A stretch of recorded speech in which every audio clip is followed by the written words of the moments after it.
Welcome back. In this series, I will guide you through the process of adding and managing products in your e-commerce store. We will cover how to add a product, provide detailed descriptions of its properties, upload images, and save all the necessary information to make it available in your store. Let's get started. From your e-commerce dashboard, click on Product. Here you can add as many products as you like to your store. To add a new product, click on Add button. Enter the product's name in the designated field. This is the name that will be visible to customers, so ensure it is clear, concise, and descriptive. Now, let's set the pricing. Start by entering the original price, which represents the standard price of the product. Next, set the sell price, which is the current price your customers will pay. The sell price is often used during promotional sales to offer discounted rates to customers. Ensure both prices align with your desired pricing strategy. Once the promotional sales offer has ended, the promotional sales price can be removed from the product. An original price will be set to current price automatically.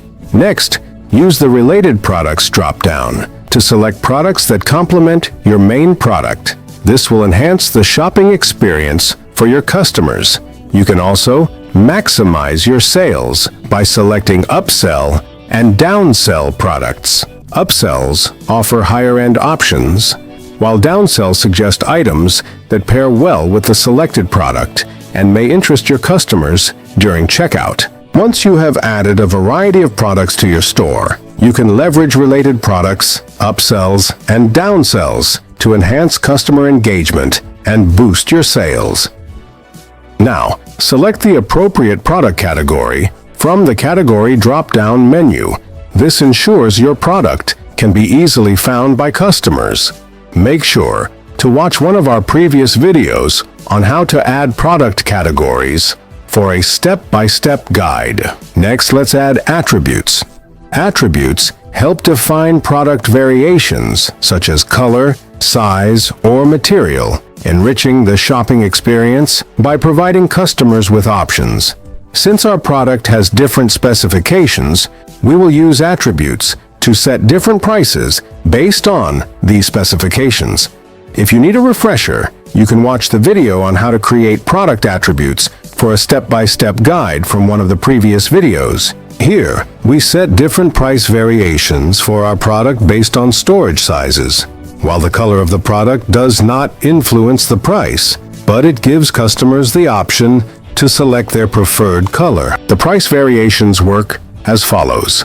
If a customer chooses the 512 GB variant, an additional $300 will be added to the original price. If the 256 GB variant is selected, an additional $200 will be applied.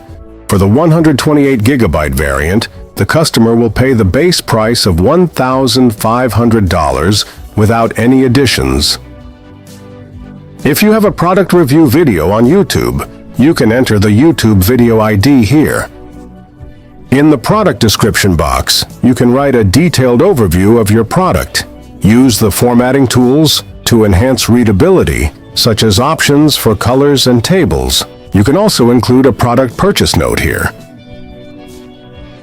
Upload the product thumbnail and the featured image. For the featured image, you can upload up to 3 product images to showcase different angles or features. Remember, the more visual detail you provide, the better. You can also upload additional product files or images. Add the files or images into a zip file and upload it. Finally, toggle on the status radio button to make the product available online. You can also toggle off the button if the product is out of stock. For taxes, toggle on the button if the product is taxable. To feature the product, enable the featured product option. Once everything is set, click Save to save your product. And that's it. You can visit the store by clicking on Visit Store. In the next video, we will continue with how to set up a QR code. This marks the end of this video. Thank you for watching.